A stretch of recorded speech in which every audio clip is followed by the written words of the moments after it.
The story of my experiments with truth. Mohandas Karamchand Gandhi ওরফে মহাত্মা গান্ধীর আত্মজীবনী, আত্মকথা অথবা সত্যের প্রয়োগ। পর্ব ৬। High school. যখন বিবাহ হইল তখন যে আমি হাই স্কুলে পড়িতেছিলাম তাহা পূর্বেই লিখিয়াছি। সেই সময় আমরা ৩ ভাই একই স্কুলে পড়িতাম।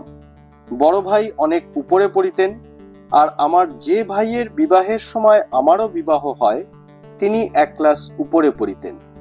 বিবাহের ফল এই হইল যে আমাদের ২ ভাইয়েরই ১ বৎসর করে নষ্ট হইল। আমার ভাইয়ের পক্ষে ফল আরো খারাপ হইয়াছিল, কেননা বিবাহ হওয়ার পর তিনি আর স্কুলে যাইতে পারিলেন না। ঈশ্বর জানেন এই রকম পরিণাম কত যুবকের হইয়া থাকে। পড়াশোনা ও বিবাহ শুধু হিন্দু পরিবারেই এই ২টা জিনিস একসঙ্গেই চলিয়া থাকে। আমার পড়াশোনা চলিতে লাগিল। হাই স্কুলে আমি অবশ্য নিরেট ছাত্র বলিয়া গণ্য হই নাই। শিক্ষক দিগের ভালোবাসা সবসময়েই পাইয়াছি। প্রতি বৎসরেই অভিভাবকের নিকট বিদ্যার্থীর পড়া ও চরিত্র বিষয়ে সার্টিফিকেট আসিত। উহাতে আমার পাঠাভ্যাস বা চরিত্র মন্দ বলিয়া মন্তব্য কোনোদিন আসে নাই। ২য় শ্রেণীতে পুরস্কারও পাইয়াছিলাম। ৪র্থ শ্রেণীতে ৪ টাকার, ৫ম শ্রেণীতে ১০ টাকার বৃত্তিও পাইয়াছিলাম। এই বৃত্তি পাওয়ার পিছনে আমার কৃতিত্ব অপেক্ষা ভাগ্যের হাতই বেশি ছিল। এই বৃত্তি সকল বিদ্যার্থীর জন্য ছিল না। যাহারা সোরাট অঞ্চল হইতে পড়িতে আসে কেবল তাহাদেরই জন্য নির্দিষ্ট ছিল। ৪০-৫০ জনের ক্লাসে সোরাটের আর কয়জন ছেলে থাকিতে পারে?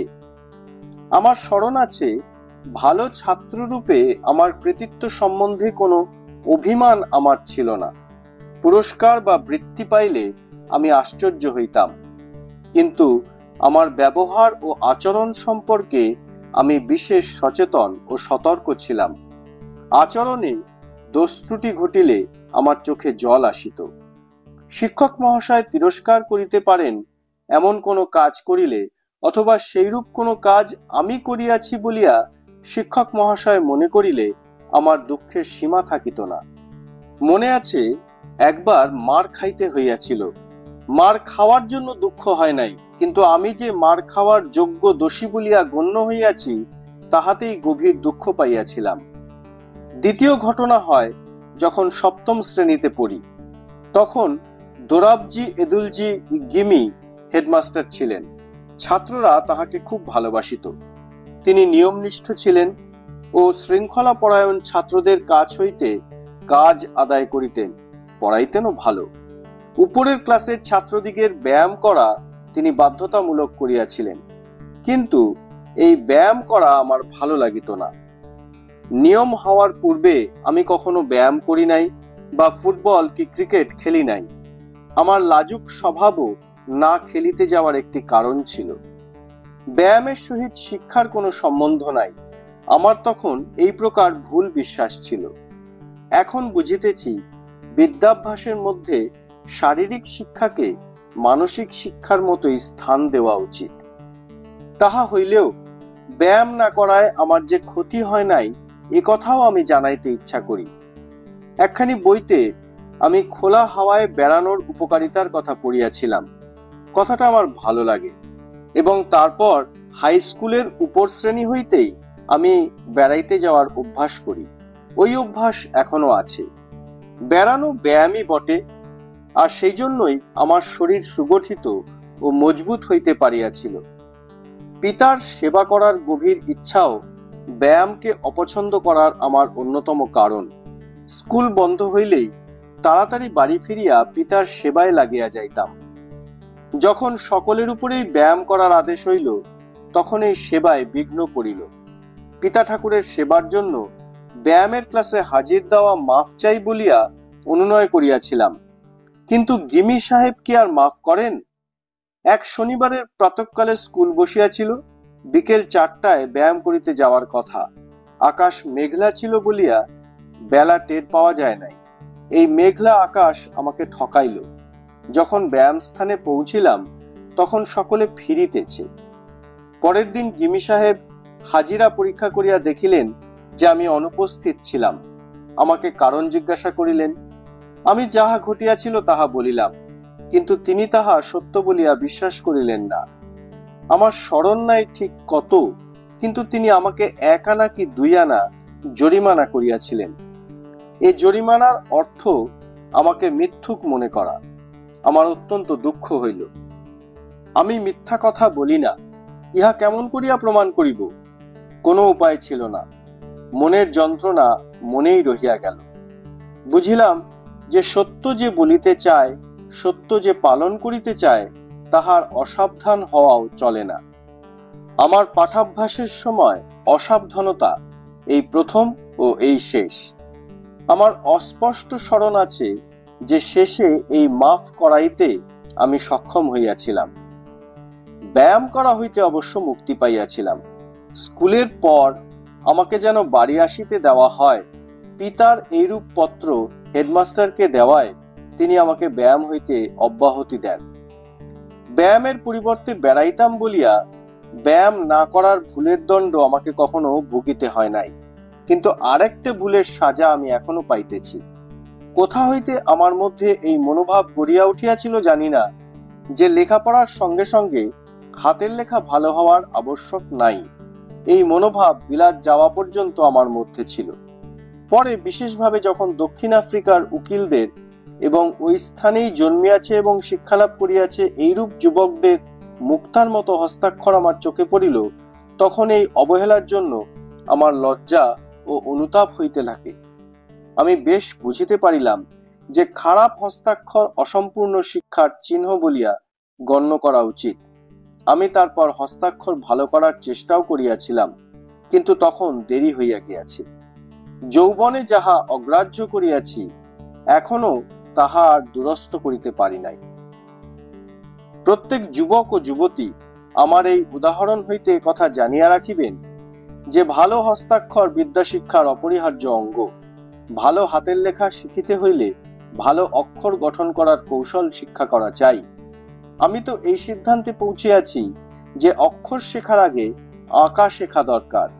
যেমন পাখি বা অন্য বস্তু দেখিয়া বালক বালিকারা তাহা স্মরণে রাখে ও তাহা আঁকিতে শেখে, তেমনি প্রথমে অক্ষর পরিচয় করিয়া তাহার পর শিশুদের ছবি আঁকার ন্যায় আঁকিতে শিক্ষা করা সঙ্গত। তাহা হইলে হাতের লেখা ছাপার লেখার মতো হইতে পারে। এই সময়কার ছাত্র জীবনের 2টি স্মৃতি উল্লেখযোগ্য। বিবাহের জন্য যে 1 বৎসর নষ্ট হইয়া গিয়াছিল, তাহা সারিয়া লওয়ার ব্যবস্থা মাস্টারমশাই করিলেন।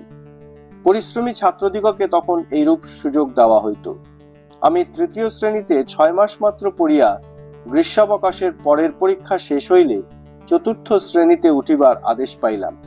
এই ক্লাস হইতে কোনো কোনো বিষয় ইংরেজিতে পড়ানো আরম্ভ হয়। আমি এই পড়ানোর কিছুই বুঝিতাম না। জ্যামিতি 4র্থ শ্রেণীতে আরম্ভ হয়, আমি তাহাতেও পিছনে পড়িয়া থাকিতাম। বিশেষত ইংরেজিতে পড়ানো হয় বলিয়া মোটেই বুঝিতাম না। জ্যামিতির মাস্টারমশাই ভালো পড়াইতেন, কিন্তু আমার মাথায় ঢুকিত না। অনেক সময় নিরাশ হইতাম। কখনো কখনো এমনও মনে হইত যে 2 ক্লাস 1 বৎসরে শেষ না করিয়া পুনরায় 3য় শ্রেণীতেই ফিরিয়া যাই। কিন্তু ইহাতে যেমন আমার লজ্জার কথা, তেমনি যে শিক্ষক আমি শ্রম করিব এই বিশ্বাসে প্রমোশন দিতে পরামর্শ দিয়াছিলেন, তাহাকেও লজ্জায় ফেলা হয়। এই ভয়ে নিচের ক্লাসে নামার কথা ছাড়িয়া দিলাম। চেষ্টা করিতে করিতে যখন ইউক্লিডের 13 প্রতিজ্ঞা পর্যন্ত আসিলাম, তখন হঠাৎ দেখিতে পাইলাম যে জ্যামিতি সর্বাপেক্ষা সহজ বিষয়। যেখানে কেবল বুদ্ধিরই প্রয়োগ ও সরল প্রয়োগ, সেখানে আবার মুশকিল কোথায়? তারপর হইতে জ্যামিতি আমার নিকট সহজ ও সরল বিষয় হইয়া পড়িল। জ্যামিতির অপেক্ষাও বেশি মুশকিল হইয়াছিল সংস্কৃতি। জ্যামিতিতে মুখস্থ করার কিছু ছিল না, কিন্তু সংস্কৃত তখন আমার কাছে মুখস্থ করারই বিষয় ছিল। সংস্কৃত 4র্থ শ্রেণীতেই পড়ানো আরম্ভ করা হয়। 6ষ্ঠ শ্রেণীতে আমি উঠিলাম। সংস্কৃত শিক্ষক বড় শক্ত ছিলেন, ছাত্রদিগকে খুব শিখাইবেন, এই ছিল তাহার লোভ। সংস্কৃত ও ফার্সি ক্লাসে একরকম প্রতিযোগিতা ছিল।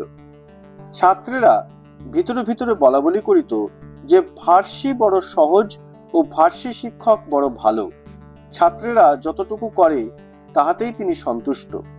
সহজ শুনিয়া আমিও লোভে পড়িলাম ও একদিন ফার্সি ক্লাসেও গিয়া বসিলাম। সংস্কৃতের শিক্ষক ইহাতে ভারী ক্ষুব্ধ হইলেন। তিনি আমাকে ডাকিয়া কহিলেন, তুমি কাহাদের ছেলে তাহা বুঝিয়া দেখো, তোমার নিজের ধর্মের ভাষা তুমি শিখিবে না? তোমার যাহা কঠিন লাগে আমার কাছে লইয়া আসিও। আমার তো ইচ্ছা করে সকল ছাত্রকেই ভালো করিয়া সংস্কৃত শিখাইয়া দিই। আরো বেশি শিখিলে ইহাতে খুব রস পাইবে। এরকম হার মানা তোমার উচিত নয়। তুমি আবার আমার ক্লাসে ফিরিয়া আসো। তাহার কথা শুনিয়া আমার লজ্জা হইল। শিক্ষকের প্রেমের অপমান করিতে পারিলাম না। আজও আমার আত্মা কৃষ্ণশঙ্কর মাস্টারের উপকার স্বীকার করিতেছে। তখন যতটুকু সংস্কৃত শিখিয়াছিলাম তাহাও যদি না শিখিতাম, তাহা হইলে আজ সংস্কৃত শাস্ত্র হইতে যেটুকু রস গ্রহণ করিতে পারিতেছি তাহাও পারিতাম না। আমার এই অনুতাপ রহিয়া গিয়াছে যে ভালো সংস্কৃত শিখিতে পারি নাই, কেননা পরে আমি বুঝিয়াছিলাম হিন্দু বালকের সংস্কৃত বেশ ভালো, না জানিলে চলে না। আমার বর্তমান মত এই যে ভারতবর্ষে উচ্চশিক্ষার ব্যবস্থায় নিজের ভাষা ছাড়াও রাষ্ট্রভাষা হিন্দি, সংস্কৃত, ফার্সি, আরবি ও ইংরেজির স্থান দেওয়া দরকার। এতগুলি ভাষার সংখ্যা দেখিয়া কাহারও ভয় পাওয়ার কোনো কারণ নাই। ভাষা যদি উপযুক্তভাবে শিক্ষা দেওয়া যায় এবং অন্য সকল বিষয় ইংরেজির সাহায্যে পড়িবার বোঝা যদি না চাপানো হয়, তবে ওই ভাষাগুলি শিক্ষা করা আর বোঝা বলিয়া বোধ হইবে না, বরঞ্চ ইহাতে যথেষ্ট রস পাওয়া যাইবে। আর যে ব্যক্তি একটা ভাষার শাস্ত্রীয় পদ্ধতিতে শিক্ষা করে, তাহার পক্ষে অন্য ভাষার জ্ঞান লাভও সহজ হইয়া পড়ে। সত্য করিয়া দেখিতে গেলে হিন্দি, গুজরাটি, সংস্কৃত একই ভাষা বলিয়া গণ্য করা হয়। ফার্সি যদিও সংস্কৃতের সহিত আরবি, হিব্রুর সহিত সম্পর্কযুক্ত, তথাপি উভয়ই ইসলাম অবলম্বনে পূর্ণতা প্রাপ্ত হইয়াছে বলিয়া উভয়ের নিকট সম্বন্ধ আছে। উর্দুকে আমি ভিন্ন ভাষা বলিয়া মনে করি না, কেননা তাহার ব্যাকরণ হিন্দি অনুযায়ী। উহার শব্দগুলি ফার্সি এবং আরবি।